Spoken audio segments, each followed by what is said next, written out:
Good afternoon, everyone. My name is Norma Juarez. I am a proud alumna and staff member in UNC's Alumni Relations Office. Thank you all for joining us today for the Alumni Career Panel, Careers with My Extended Studies degree in Sociology and Psychology. Today, we will learn from and connect with fellow UNC Bears working in these fields. But before I introduce you to our panelists, I would like to share a couple of housekeeping items with everyone. This event will be recorded and will be available on demand about a week after the event on the alumni website, and I will be providing that link in the chat. Please feel free to start building your network and reaching out to panelists. After the event, I will also be posting their contact information in the chat, so make sure to open that window so you have access to it. And the last thing is I will go off screen after introductions and will return toward the end of the event. That way I can provide a closing statement.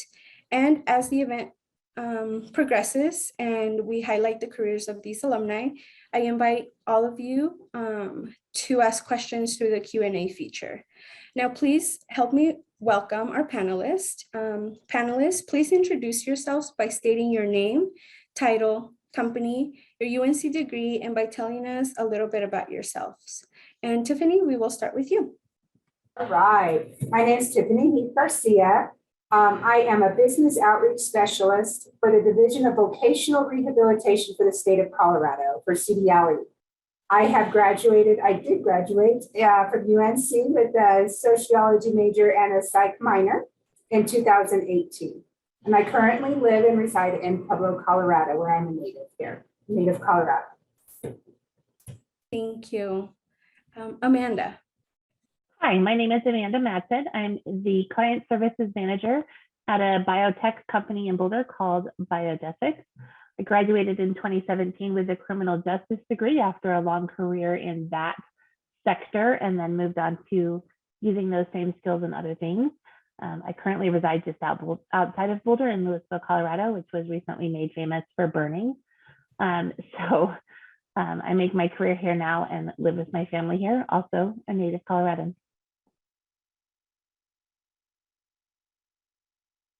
Thank you, Amanda. Sarah? Hi, everyone. My name is Sarah Roten, and I am a Deputy Division Manager for the Department of Human Services in Larimer County, and I work in the Benefits and Community Support Division. I graduated in 2020 with a degree in sociology, and since then have worked in this job for about 2 years almost now. So got this job right after I graduated. And my husband and I, we live in Loveland, Colorado, so just down the road, not too far. Awesome, thank you. And now I'm going to hand it over to Caitlin, who will be our facilitator this afternoon. Caitlin? Hi, everyone. My name is Caitlin Mack, and I am an admissions coach with UNC Extended Campus, and I am so excited to be here today.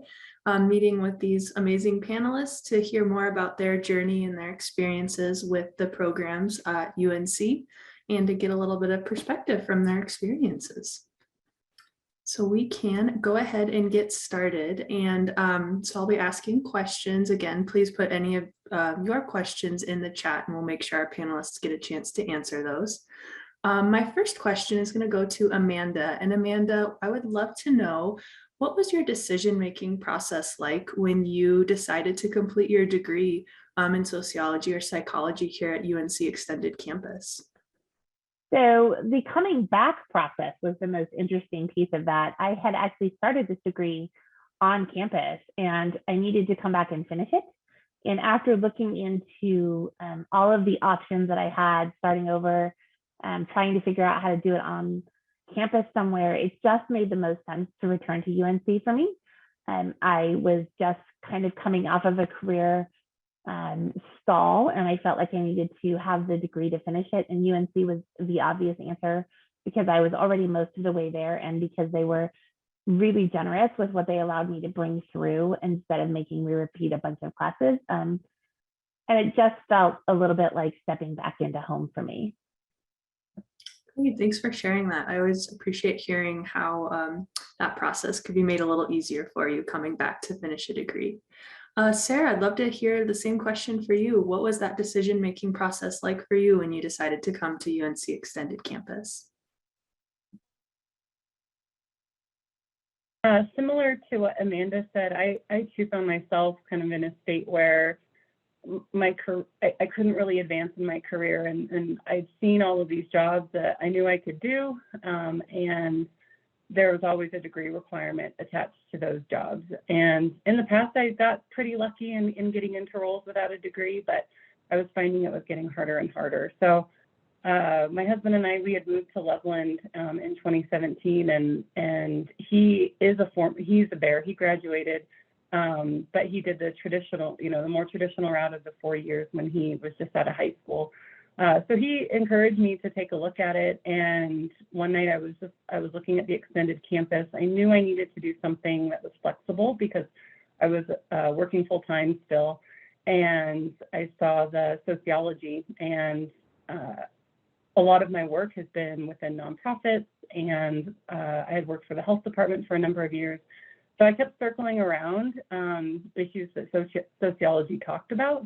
And I really wanted to learn more of sort of what sociology was and why it was impacting a lot of the work that I was doing. So, but I really needed something to be flexible. And I was a student coming back. I started right out of high school and did 2 years at a community college and didn't get my associates. So I had I had some credits, but I needed something that was going to be fairly easy to get into and transition to as an adult learner and still working and all of those things. And the extended campus really checked all the boxes for me to go back, and I couldn't find an excuse anymore not to.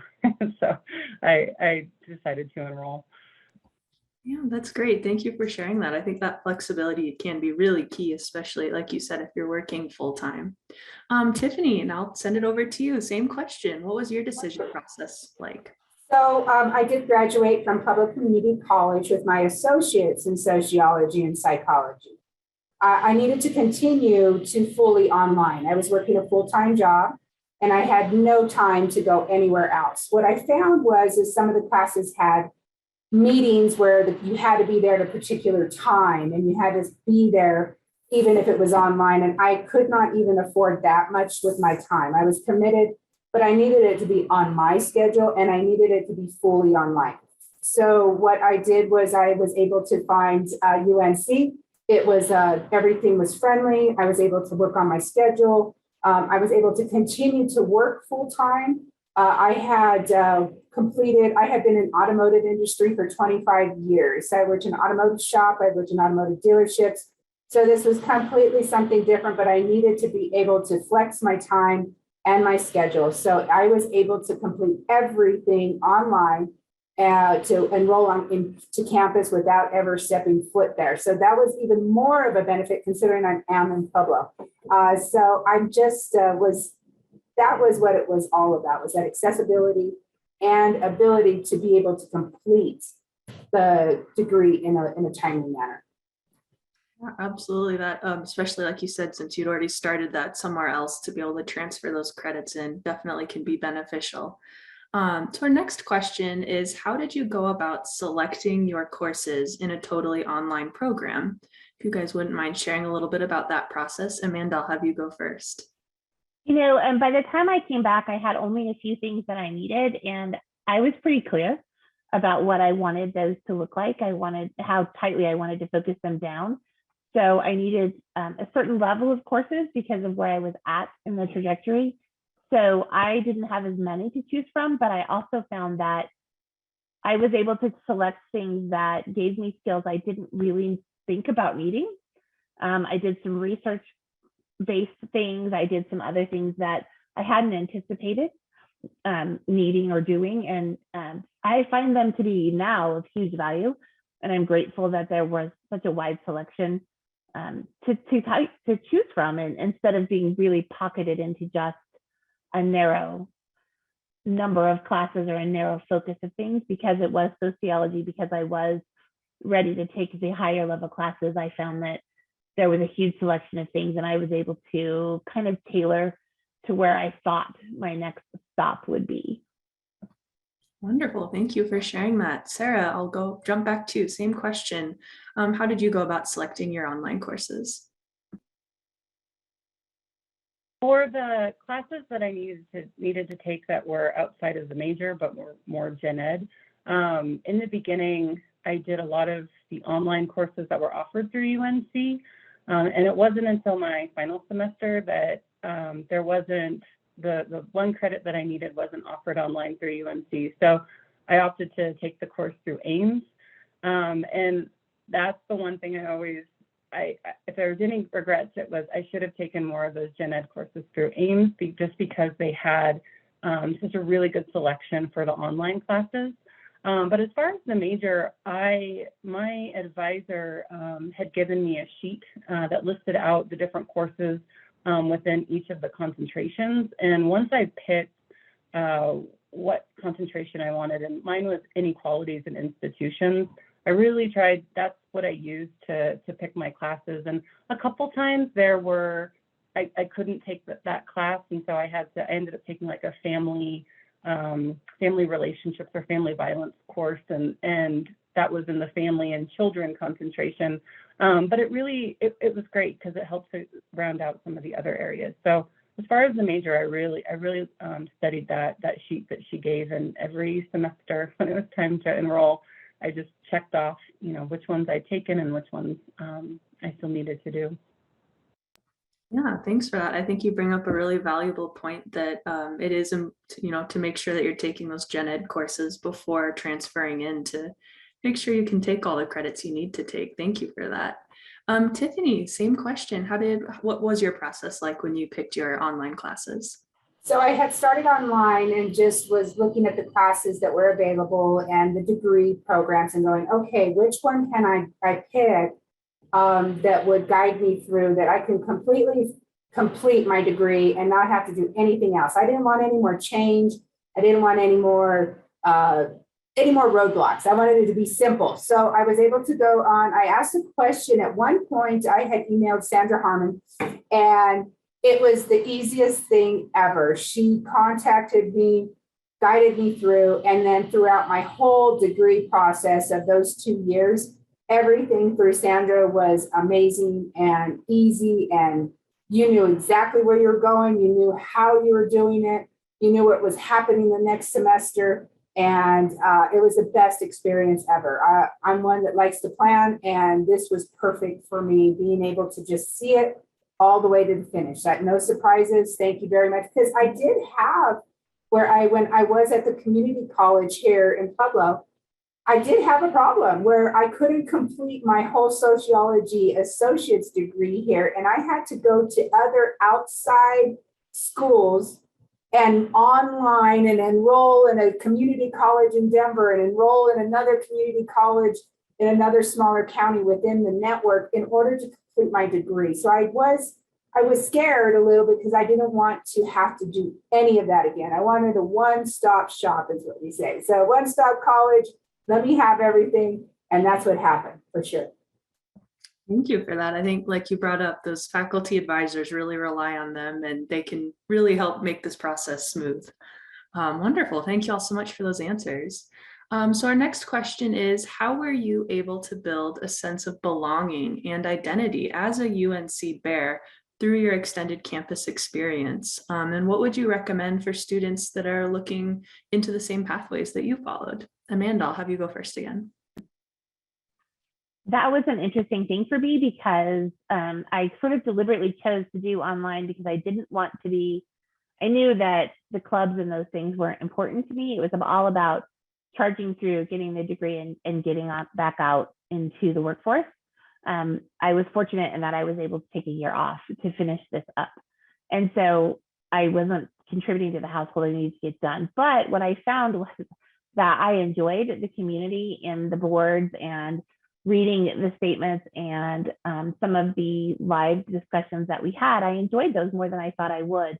Even just when we would go in and read other students' posts and do those kind of things in the discussion boards, I found that I sort of developed maybe not a true view of them, but I developed who they were as people in my brain, and I enjoyed my interactions online with them.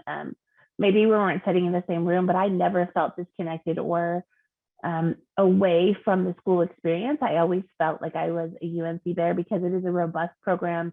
It's not something new. It's not something that is just a side thought, but it was actually the same degree. And so I was able to really feel like I was taking this full experience in. I had also been on campus for 2+ years, so that helped in a lot of ways because I knew, I could visit it in my head. But it's just is a great environment. You never feel like you're stuck in your basement learning. It's more of I am part of this. I'm part of something that is robust and amazing and is going to be an advancement opportunity for me. And I think that for me was exactly what I wanted. Wonderful. Thank you for sharing that. Sarah, same question. How did you build your sense of community while being a part of extended campus? I think I was pretty lucky, and my husband is a Bear too, so he was really excited to welcome me into the Bear family. I live in Loveland, so I don't live too far from the campus. So I think one weekend we drove out to the campus just to walk around it. I bought a sweatshirt and a t-shirt right away. I'd never had one before that was for my college, so I was really excited. And then after I enrolled and was accepted, the extended office sent me socks that were UNC socks, and that was actually the first piece of swag that I got, and I was really excited about that. So I just sort of gave myself the visual. So I put a UNC sticker on my computer, and then when I graduated, I bought a UNC alumni mug, which normally I have sitting here and I don't. But so I just really tried to keep the visual because I knew I wasn't going to be on campus, and that's how a lot of people build that. But what Amanda said too, I never felt like I didn't know my classmates in any of the classes. And when you're all in the same major, you start to see the same people in the different classes that you have, and you really are able to strike up some community through that effort too. Wonderful. Thank you for that. Tiffany, same thing. How did you build your community? So as far as online or feeling like I was part of a class, I found that because we were online that we would see that, especially in sociology, we were talking deep issues, intimate issues, community issues. So I found that really what I needed at the time. I didn't have much time for anything else at that time because I was working 40 hours a week, plus doing some other community outreach. So it was very minimal time what I had. But as a student, I never felt like a number. I did take some when I was back in the community college. I was on a campus where they worked out, and next thing you know, your instructor is in Michigan or your instructor's in Texas. And so you didn't really quite get the what was happening, or they were different. So what I enjoyed when I was at UNC was that everybody was a bear. Everybody understood. There wasn't any, well, we're going to just give this class to another professor in another state and they're going to teach the class. So I really just love that. Sandra always made us feel that we were included, that we were special, that our emails were very detailed. When I asked something, I'm one of those ones that won't email till the very final thing of I think I waited too long to email and now I'm really worried. And it was always so easy, or it was okay, yes, it's all good. This is nothing to worry about. That's where I needed is the security part. So not really just a sense of belonging, but a sense that you're going in the right direction, that you're completing what you need to do and you're not going to be oh, by the way, you got to stay for an extra semester. It's no, I have a targeted time. I have a certain amount of Pell Grant. I have a certain amount and I need to finish it. This is my timeline. So it was a great experience again, for sure. Wonderful. Thank you all so much for sharing that. I think that those were a lot of great recommendations and a lot of great ideas. So my next question is actually kind of coming from Sandra Harmon herself. Looks like she's on the call and says hello to everyone. But how have you incorporated what you learned in your UNC program into the launch or continued development of your careers? Amanda, I'll have you start off. So it's interesting. My degree is technically a criminal justice degree, and that is where I was working. When I started this, I have worked, I was a police dispatcher in Greeley for about 7 years, the Greeley-Weld County Combined Center. And I worked through, in fact, at some points I was working Friday, Saturday, Sunday, Monday, so that I could take classes Tuesday, Thursday. and when I was on campus. And so then I moved into doing a little more hands-on things. And I thought really that I was going to launch right back into criminal justice, but I ended up in bioscience, and I'm not entirely sure how that really came together. But what I have found is that it's applicable both ways. I do a lot of investigating here. I investigate complaints, I investigate cases, I do a lot of those kind of things. And I do a ton of data, which was something I did a lot of at UNC, and something that was hard for me. I really had to kind of, I sought out a lot of support during those points. And so I've been able to take those skills that I learned directly from UNC's classes and turn them into a strong suit and something that I'm super successful at and where I'm at now. And I learned a lot that allowed me to make the jump to management. And those are the kind of skills I picked up in those higher level classes, whether I moved directly back into criminal justice or spun off into bioscience. Wonderful. Thank you for that. Sarah, same question. How have you taken what you learned in your classes and your education with UNC and applied that to your career? A lot of my career has been in nonprofits and recently more in public service through government. And we did a lot of working with clients and working with members of populations that are under-resourced, and I think you sort of know, like, this is what's impacting them and this is what they're going through. And I think the sociology degree really helped me understand that there are larger forces at play that are impacting why these families are going through what they're going through.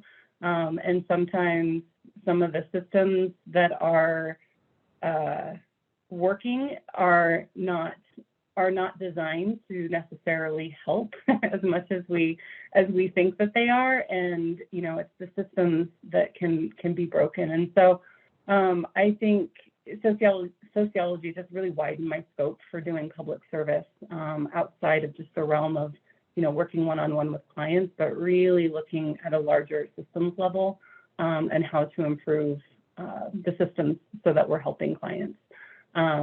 So yeah, I think like I said, I didn't have all the answers before, and the sociology degree really helped me sort of look at my work differently and how I wanted to move forward.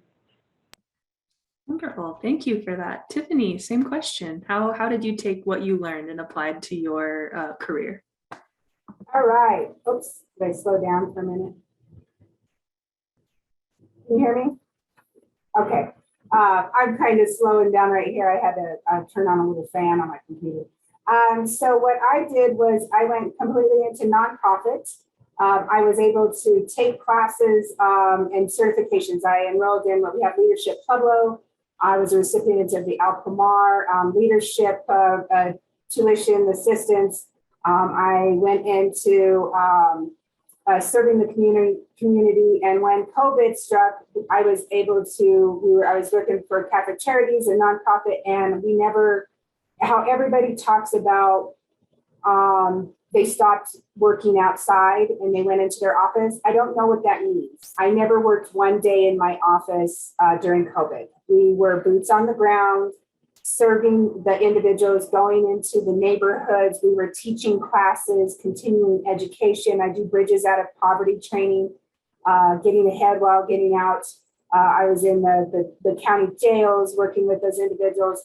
And we were doing huge food distributions that we just started. What that taught me was that we could do this, and we did do it.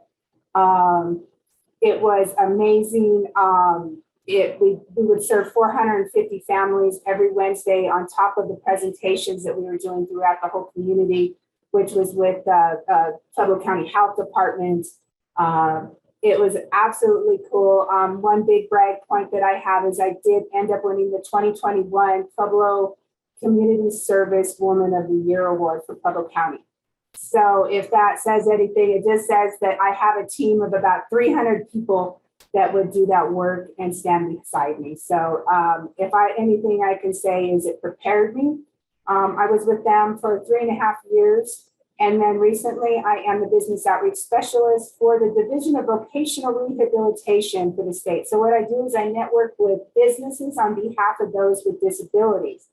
But I am that voice. I am that person to find and also educate businesses that it's okay to hire somebody with a disability and how we can work around that. So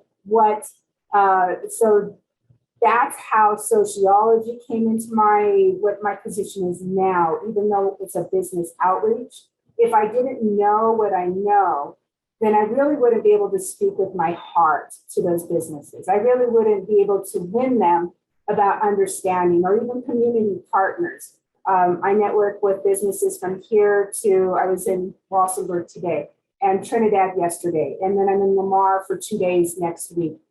So whole communities, but being able to understand how they fit together, that's the key. Like what is it that, why should you have community partners?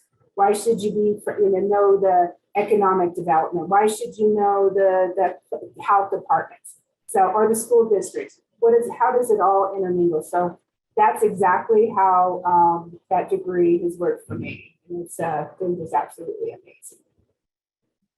Wonderful. Thank you all so much for sharing. It sounds like what I appreciate about all of your answers is that you kind of started in one area and have been able to use the knowledge you've gained to apply it to situations that you maybe weren't anticipating from the beginning.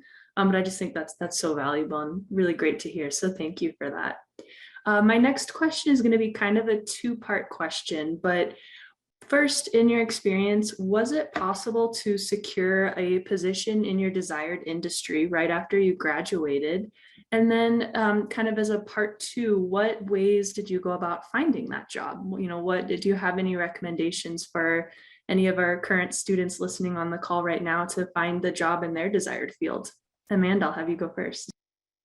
So I thought that I would be moving back into the criminal justice industry. I really did in some fashion. I had worked in so many different branches of it that I didn't really feel like I would step away from that. But I stepped into bioscience, and part of the reason I did that was because I had the degree now. I had that box checked, and I was able to go back and look for higher level positions, and that opened doors that I really hadn't anticipated. And my advice on that is just to be open, because my trajectory ended up being facilitated by someone I worked with for 3 months, 10 years prior to finishing the degree. And she had come back a couple of times and was like, do you want to try this? Do you want to try that? And I would always be like, no, because it's the posting says you have to have a bachelor's degree. And I don't have that. And so I never could take that step. But then sort of maybe, a month or two after I finished, she came back and she said, I have this one open. And I was like, hey, wouldn't you know, I have a freshly minted bachelor's degree over here. And so I went in and interviewed for the position and got the job. And it's been something that's been so amazing for me, because I was able to close 15 years of being home with my children, the career gap, very, very quickly. And I'm moving up in this company very quickly. And that's been amazing. But the most effective thing I did was retaining people from my past and building that network underneath me, the scaffolding, so that when I finally got to the point where I was almost at the top, there was someone there putting her hand back down the ladder to bring me with her. And we've done that a couple of times on promotions here at this company, and we're getting ready to do it again. So my biggest advice would be stay open to the possibilities. I did not know the first thing about lung cancer or bioscience when I started this, but I learned it. And be certain that when you leave somewhere or you're choosing to move forward in your life or your career, that you do so without burning the bridge behind you, because you never know when it is that you're going to want to reverse course and walk back over it. Wonderful. That's such great advice. Thank you for that, Amanda. Sarah, same question. Were you able to find a position in your desired career field, and what advice do you have for current job seekers? I was. After I graduated, I had told my boss that I was working at the health department at the time in Larimer County. And I told her, I said, now that I have my degree, I'm just going to start applying for some things just to see, what I qualify for. And as I always say, if my resume is talking. And the first job that I applied for was this job with Human Services in Larimer County, and I got it. And I wasn't not intending to leave that quickly, but I know that that's not the experience for a lot of people. But I do think when I started at Larimer County, I came in as a department specialist, and in Larimer County, that's classified as kind of the entry-level position coming in, and I really took that job as a step back because my previous job in Wyoming, I was burnt out, and so I wanted something that, you know, was hourly, that I could, you know, leave at the end of the day and not take my work home with me. And but through that job, I met a lot of people at the health department, and a lot of people in the county, and a lot of community partners, and then was able to go up a little bit more and get reclassed, and then I became a program coordinator there and started meeting more people. And so I really built my network within Larimer County and sort of moved up into different positions in Larimer County. And so I think the current position that I have, I knew of 3 people on my hiring panel when I logged in, and that was just through, you know, my previous job. So I think if you're looking, you know, to get into something that has a little bit of a structure in it, don't be afraid to, you know, do that entry-level position. We just hired somebody about 1.5 years ago into an entry-level position, and she moved from that position. She was there for 6 months, then moved to another position, and then just got hired on as our hiring specialist for our department. So especially within our county structure. And I was telling Norma before, we are always hiring at the county, especially within human services. So I'll send out the link for applying, but and I'm happy to be a network partner for any bear that's looking to get into the work. Wonderful. Thank you so much for sharing that resource. I love the bears coming together to help each other. That's great to see. Tiffany, same for you. You know, were you able to get a job in your desired field, and what advice do you have for our listeners? Great. So funny story, I was in automotive, which we talked about earlier, and I would work on 2 gentlemen's cars that happened to be the director of Catholic Charities and then one of the business reps. And I would be changing the oil on their car, and they'd be like, "Hey, what are you doing?" I'm like, "Oh, I'm going to school and doing this." And I'm thinking about, I work with youth, and they're like, "Oh, well, that's great. Maybe you can come and help over at one of our groups that we have, our adult groups." And so what I did was I said, "Yeah, let me see about that." So next thing you know, I am volunteering in a group for nurturing parenting at Catholic Charities. And I was doing that from like November to April. And just 2 days a week, I would help with groups, nurturing parenting. There was large groups, like 20 to 30 individuals. And then the assistant coordinator decided that she wasn't going to come back from maternity leave. And so there it was, right there. I was at the right place, the right time.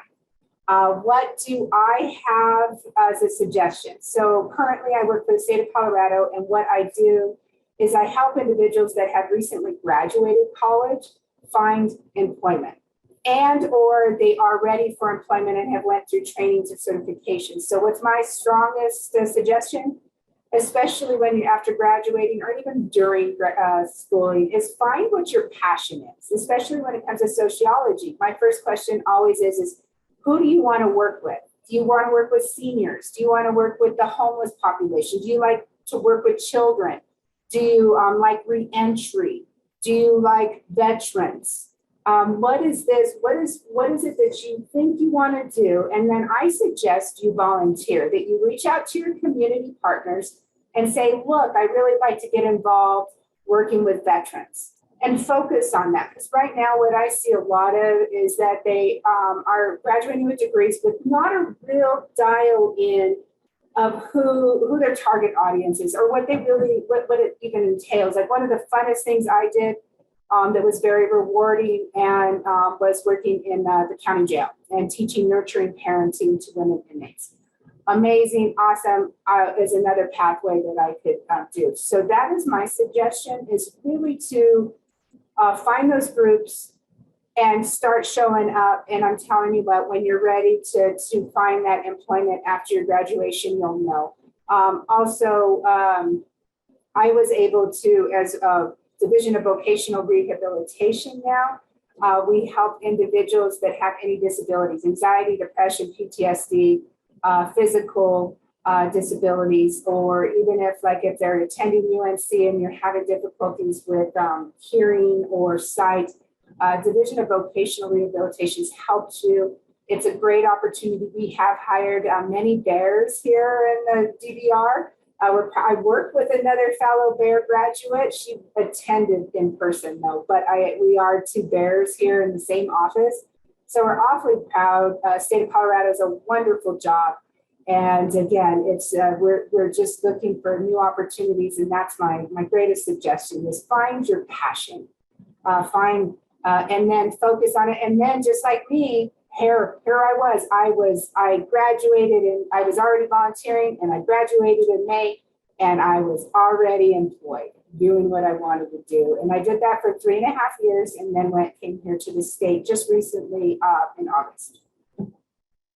Wonderful. Thank you so much from all of you. That's all such great advice. Finding your passion, networking, always good to hear. I do want to throw out before the next question that we have, and speaking of networking, all of our panelists' information for LinkedIn is in the chat right now. So please take a look at that. And the link for Sarah's job positions that she mentioned is also in the chat now. So take a look at that. So our next question is, as organizations continue to share inclusivity statements, how do you discern an office culture at an organization that you are interested in applying to? And Amanda, I'll have you take that one first. I think it's really important to check off the obvious there. You want to be able to walk through, if you can, and see who's working there, what the space looks like, who's included, who's doing what. I think it's important to ask, do you have a diversity council? Do you have some sort of, beyond that obvious statement of we are inclusive to all? What are you doing to put that into actual motion here? How are you moving those who are less, who don't have that ability to just walk in and be? How are you moving them through your ranks? How are you ensuring that not only are you hiring them, but you're promoting them up and giving them opportunities at an equal pace as you're giving everyone else? Nobody's going to show you their payroll, but that stuff's important. But beyond that, above and beyond that, is the ability to discern whether or not you will genuinely belong there. And that is almost as important as part of inclusivity as a true feeling that you belong. And I think that's easy to discern if you can get access to the space. You can tell if people are unhappy there. You can feel that in the air. And I think it's really important to be really aware of what everyone else is saying about that space. Whether they're saying it out loud or not, you can feel it in their body and how the space works during the day.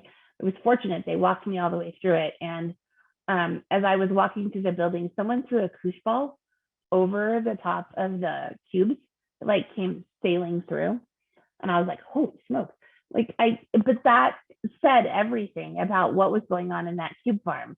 They were enjoying their jobs. They were doing what they wanted to do, and they cracked up and it came flying back to where it belonged, or where it started from, I guess. And they went back to work doing what they do, and they were enjoying what they wanted. And that's how you suss out culture, is by being able to observe that. I would also give a piece of advice there, which is that you spend too much time at work to be miserable.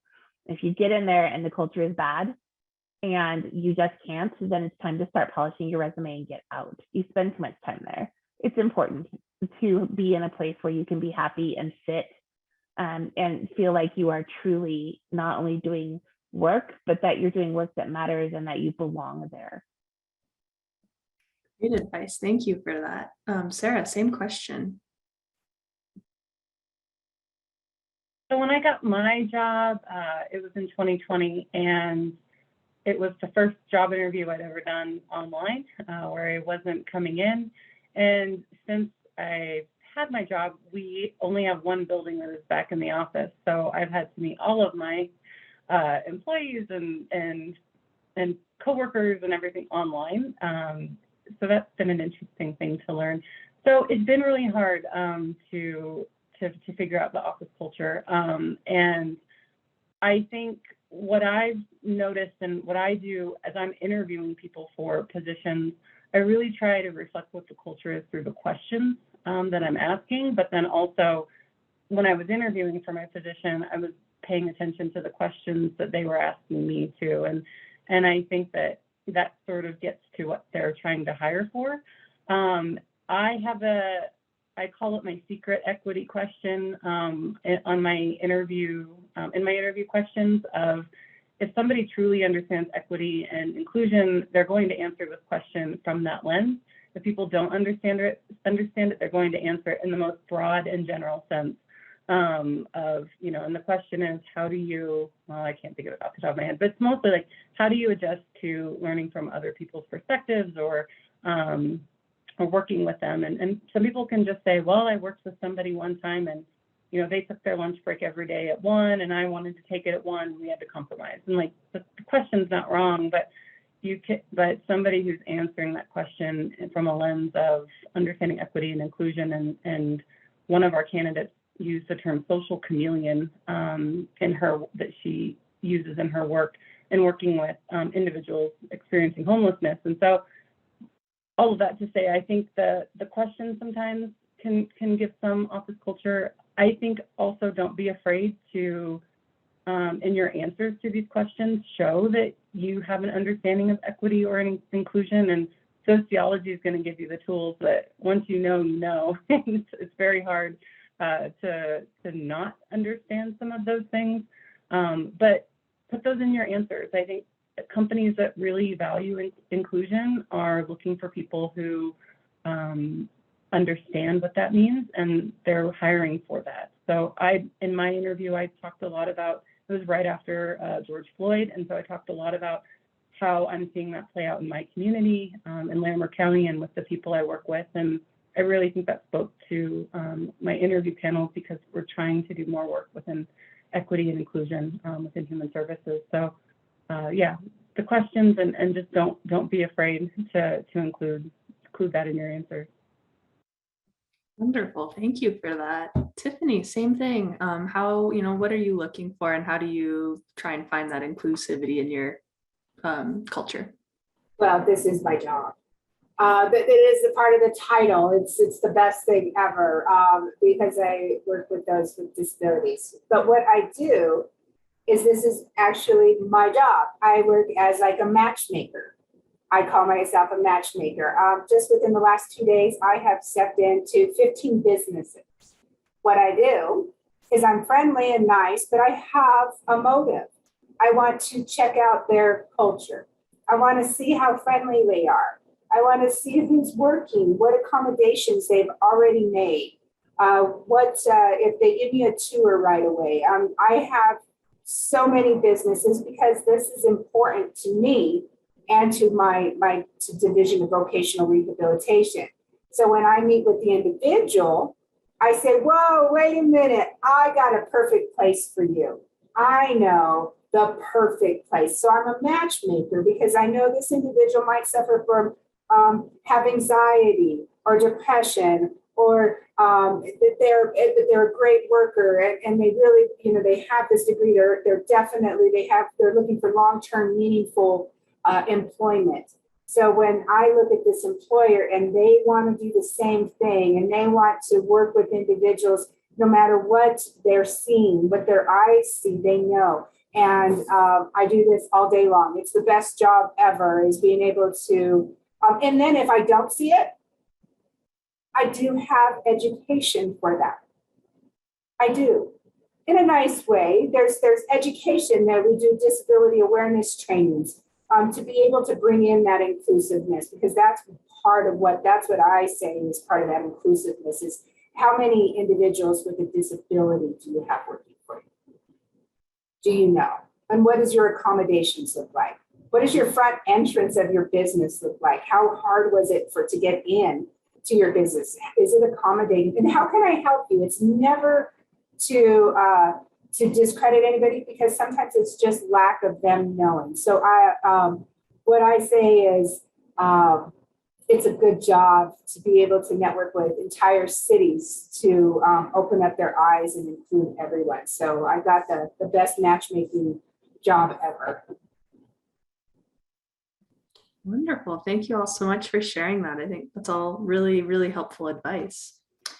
So my next question is, what part of your work do you find meaningful, and how do you lean into that on a daily basis? Amanda, back to you. Well, my company did a lot of work first in lung cancer. So lung cancer patients obviously are a special piece for me, and I'm the client service manager. So I am responsible for supporting the sales team who's out there selling a suite of tests that we've developed, determining risk and things with lung cancer patients. And it's very easy to get stuck up in the how many tests, because we have to show growth. We went public this year. And I drive a lot of those numbers, a lot of those pieces with the success of my teams. But it's really important to me that at the end of every day, what is the most important part of that is that at the end of every one of those tests is a patient that got an answer that will drive their treatment forward or their diagnosis forward. And that's really important to me, that it's a patient every single time. And when we get wrapped up in the hustle of trying to meet a number or do whatever, I always direct my teams back to that. And I tell them, what would you do if that was your mom? What would you do if that was your grandma? What would you want this company to do for you? And I think that's really important, that we can be as patient-centric as we are, and still be striving for growth in what is a very competitive industry.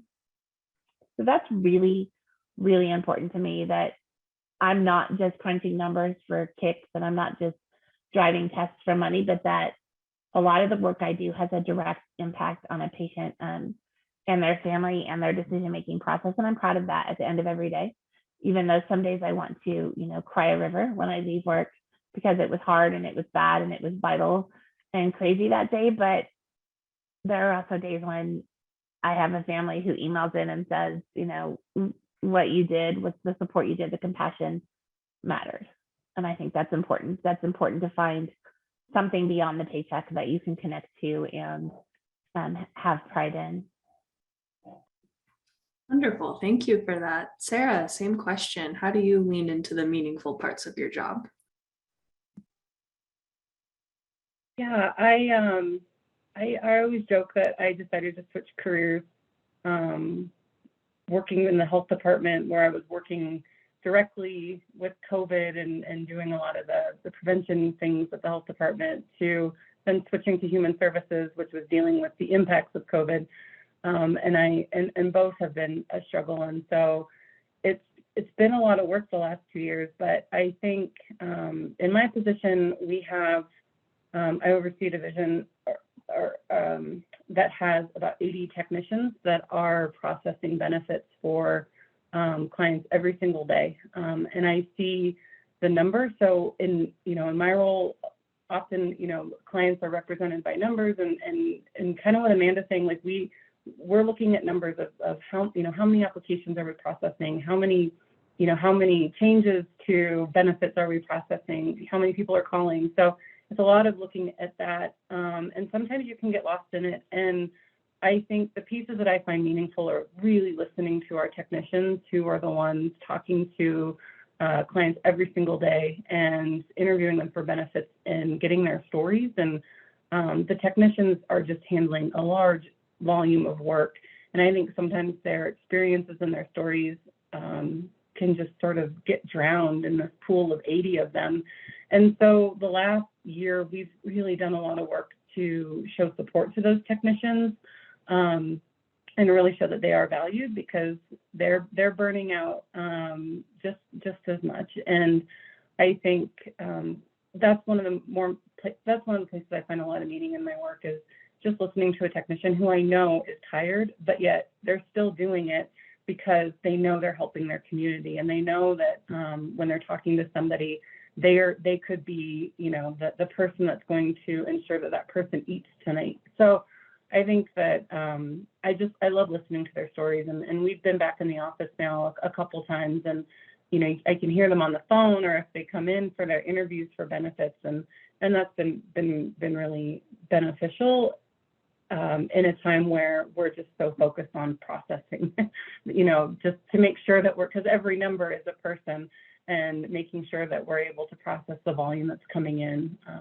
But yeah, just hearing the stories and experiences are really rewarding. And I always have to remind myself to go back to doing that when I want to cry at the end of the day, some days too.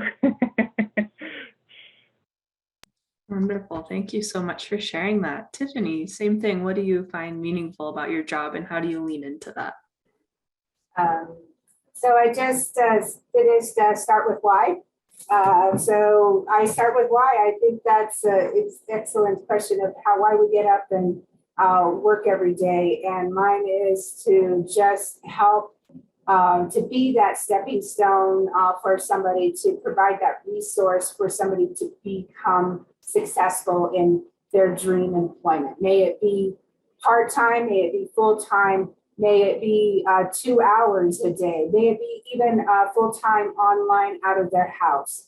What we strive for is that they can provide, earn a livable wage. That is not, that's a hard thing. Everybody wants to discredit that. So it's in my passion of my heart to help job seekers access employment, education, training, and support services to become successful. But it's also my goal to empower and to skill businesses, because they don't know or they don't have the time, but to grow up a city, to educate them. They don't know what they don't know, right?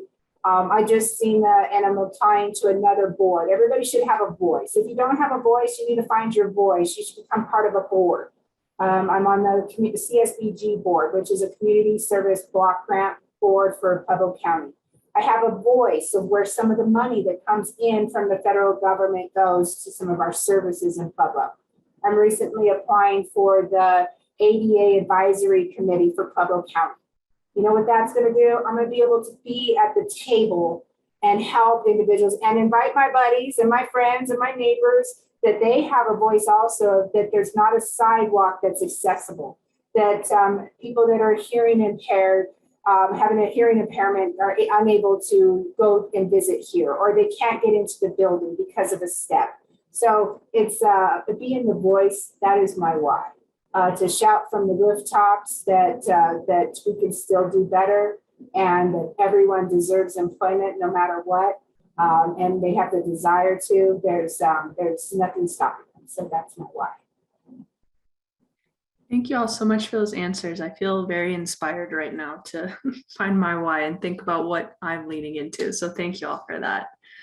We are now coming to our last question of the session, and that is, can you provide a final word of advice for any of our listeners that are looking to start their career in your specific industry or looking to continue to develop in their field? What advice would you have for them? Amanda? I think my biggest advice is to remain patient and open. Yes, you need to be working and drawing a paycheck because that's sort of how you pay for things in the real world. But I also think it's really important to be patient as you try to find what your passion really is. Where you think you're going to land, what you think you want to do may not be what you want to do. It's important that you just find a way to figure that out, be it finding a job in an industry you think you would be interested in, and working in there for a while and seeing where that spins off, or just being open to what the world tosses your way. You don't know what's coming back or what's possible. And I think I read somewhere recently that male applicants apply for jobs above their actual skill set and above their actual on paper abilities, and female applicants do not.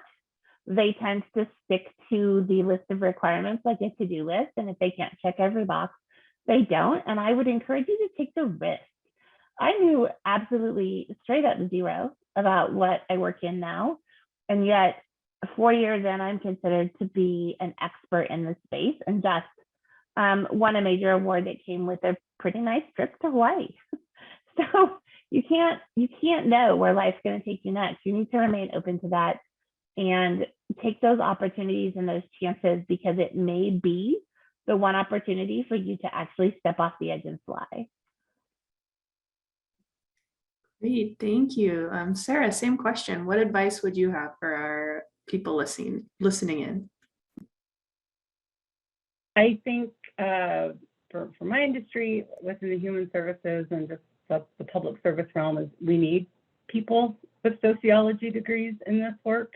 I think when I was going through the program, the way that I always described sociology to people was, once you know, you know. Once you start to see the strings of how society works, it's very hard to unsee that. And it can make it hard, I think, to venture into different fields or different careers, because you're going to see, again, sort of the strings. And it's the same within government work too. I think having a sociology degree coming into government work, you see the strings in government, and government's one of the biggest systems. And I think having that knowledge of systems as you come in will help to change some of those systems, and they need changing. as much as I know that we support a lot of members in our community, I think that there's policies and changes that can happen on all levels that can continue to support. And so having a sociology, background of understanding, if you turn the needle here, turn the knob here, it could have some of these unintended consequences over here, is a really important thing. So as you get into the sociology field, just know, once you know, you can't unknow it anymore. But we need more people with that background and with that knowledge in these workspaces. Oh, wonderful. Thank you for that. And Tiffany, finally, back to you. What advice would you provide for people listening in who want to get into your career field? I'm going to compliment on Sarah. That's exactly how it is. Once you know, you know. Once you've experienced, I worked really in depth with people in poverty. And it was the most incredible work I've ever done. And once you know, you know. And I like to say now is work hard. There isn't any balance. If you want to be successful in something, there is imbalance. You are going to work hard. But when you are serving others and you are doing services, it's amazing how much energy you really do have. You're like, wow, I have been going all day long and we're still going. And I'm telling you what, you have this extra battery when you're doing something above yourself for others that couldn't do for themselves or be that voice for them. It's incredible work. You can find it in any avenue. Just like I said, you can, if you're working with children or seniors. And so when you, those in reentry, like you can find that voice, and when you do, and you can't unsee it. Just like Sarah said, you have this passion, you live it, and it's like there's battery, there's energizer battery, and then you find it, and it's just like if you can experience it. And that's why I really just say volunteer now. Be that voice at the table in your community. I am a big policy person. Also, you should have a voice. You can attend anything that's happening, bills and Senate. I meet with mayors all the time. I mean, I meet with presidents of colleges because I want to be that voice for the others that aren't over here saying their voice. So that is what my suggestion is just to heck with balance. Just have fun and do what you love. And do it aggressively. Wonderful. Thank you all so much. And I will now turn it back over to Norma. Thank you so much to all of our panelists, Amanda, Sarah, Tiffany, for providing such great insight and just your career and your path. And I'm very inspired. So thank you so much for sharing all of that with us. To everyone who joined, please don't hesitate to reach out to them and ask questions and start building your network. Caitlin, thank you so much for moderating today. And it's always a pleasure to host fellow Bears and hear about their experience, their career paths, and their industry insights. Have a great night, everyone. Great evening, and go Bears.